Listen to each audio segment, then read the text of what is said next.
Yo, what's going on guys? Welcome back to a brand new video on the channel. Inside of today's video, we're going to be going through the best combos for the 15-win challenge again. As you probably know, there were some emergency balance changes that went out when I put out my last video. So we're going over the best combos again and whatever else. So before we get into today's video, make sure you're using a creator code in the shop. That would be greatly appreciated. And also, I will be doing a live stream right after this video. It's live carrying you guys to 15 wins, so make sure to check that out. So without further ado, let's jump straight into it. All right, guys, so going into double swoosh, the question really is right now is if tanks are still viable.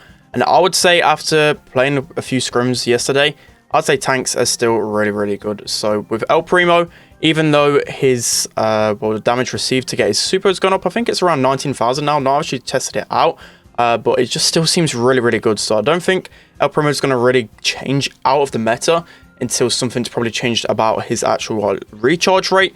Because the problem is well, the reason why he wasn't better in the first place was because it took him such a long time and it was so hard to actually get his first super. But once he gets his first super, he can just keep chaining it so easily. Not a lot of brawlers really have any kind of like defense against like a Primo jumping on you. So yeah, Primo is still going to be pretty much broken. So the first comp I do recommend playing it is Poco a double tank with a Primo. It's kind of up to you what your second tank is, but I'll definitely recommend the Poco and a Primo strategy. Basically, you might have a hard time at the beginning with Primo because obviously he lacks range, but once you get that first super, just make sure you're always chaining it over and over again. Poco's going to find a lot of value in this combination. Rosa, I do like Rosa because she's just really good on grassy maps. She can be really sneaky and just pairs well with Poco. But as I said, you can use pretty much any tank. If you don't want to use tanks, then the other comp I suggested yesterday is really good. You could probably use a Stu in the middle, where you can use a Tara. Tara is amazing. Amber, M's, really good combos on this map. So that's going to be double swoosh right there. Let's hop into the next map. All right, guys, jumping into the next map. So Mapnum II is going to be some assembly required. And to be honest, I don't think triple tank is as good as it was before. I really like this comp right here. So Stu, M's, El Primo is going to be amazing. You're probably wondering, well, isn't Stu pretty much dead after the balance changes? I think he's still a really strong brawler. I've been testing him out a lot in scrims. I'm seeing basically teams like Clash and other teams like that just playing Stu basically everywhere right now. And especially if El Primo's in play, Stu is still a really good brawler. The only thing he can't really counter the brawlers like Mortis and Carl, but we're not seeing too much of those in the meta, so that's why Stu is still really good. So obviously he's good with his gadget, and the main thing is as well is just he's a good getaway from tanks. So you can just constantly cycle your super, especially if you're using gas to heal. You can just cycle that super, get away from those tanks, get away from a jumping El Primo, and it's going to be nice and easy. So yeah, Stu's going to be really good, especially collecting bolts as well. Primo is Primo. He's basically good everywhere right now still, so I recommend using him. He's a good counter if the enemy team use other tanks. M's might be annoying, and there might be some tank counters on this map. But again, you just got to wait to get your super. Make sure you time your super right, and you're still probably going to win your matchup even when the tank counters you. Probably except for Colette. Got to be careful of Colette. That's the only brawler which I recommend do not jumping on. Everything else, you should honestly be able to win your matchup when you jump on them.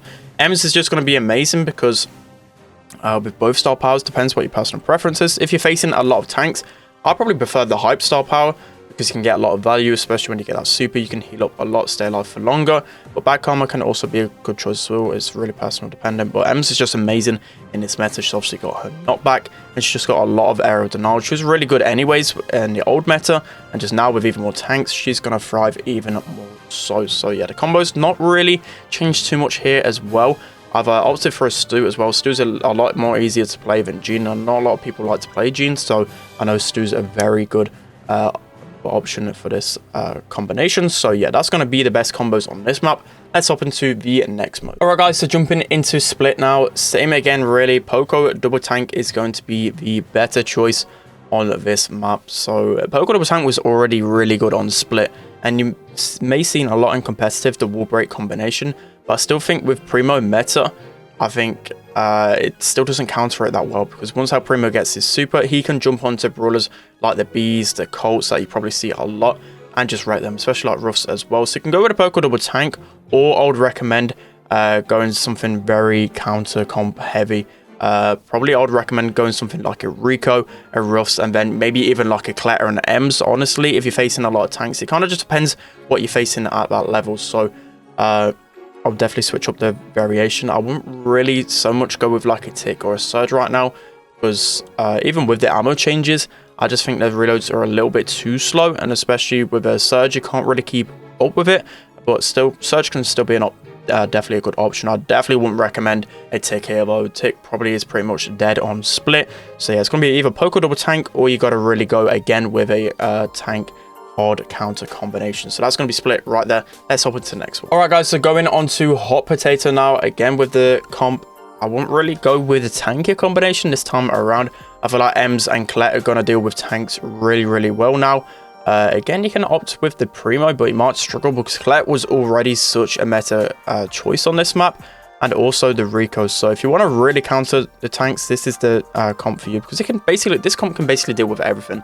Again, if you use the Speedy Rico is really good in this meta, because brawlers like Bull that can stomp on you, brawlers like El Primo that can jump on you. Once you're really low HP, Rico's going to actually be able to get out of danger, and he's also a really good counter to tanks. So that's why Rico actually is secretly pretty OP in this meta. So I'm enjoying it. Rico's good. It's a good meta for me. But anyways, also we've got the Ems as well. Ems just really good at applying pressure. She's got a decent amount of HP. So even if the enemy has like a Barley or like a Carl or something like that, any sort of tank, any sort of long range, at least Ems can stay alive for a little bit, seeing as she's got about 5k HP. That's always a good thing with Ems. She can tank a lot of shots.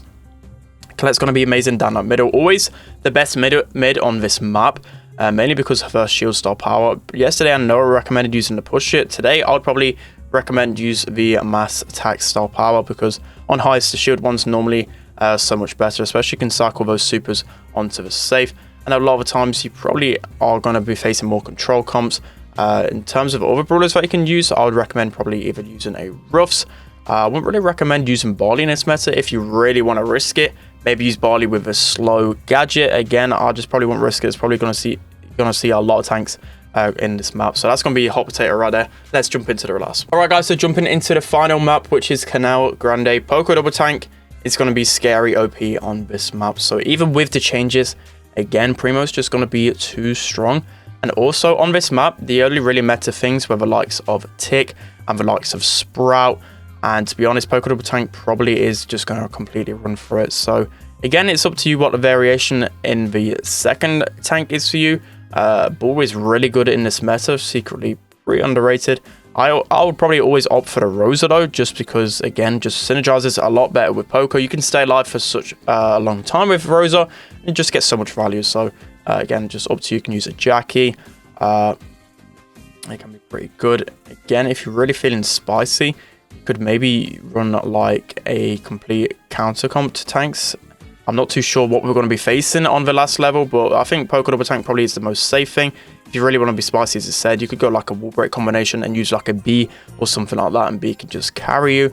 You can maybe even slide in a Tick into there. I know I didn't really recommend Tick so much, but with his heads, at least he's going to be able to cycle his super, and with his gadget as well, it offers a little bit of protection.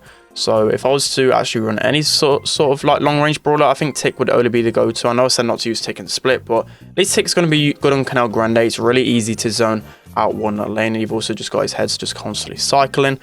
So yeah, Tick would be the only thrower slash long range brawler that I'd probably recommend, but Poke double tank is just going to run absolutely crazy in this map. Right, guys, that's going to be it for today's video. So to be honest, not really too much actually changing with the meta so far from what I've experienced, but again, it's only really been one day out of the meta, so from all the scrims I've played and the ladder, not really too much has actually changed. Primo is still pretty much OP. It's still like a counter comp or counter to tank heavy meta. So yeah, that's going to be it for today's video. Hope you guys enjoyed. Don't forget to like, comment and subscribe, and I'll see you guys next time.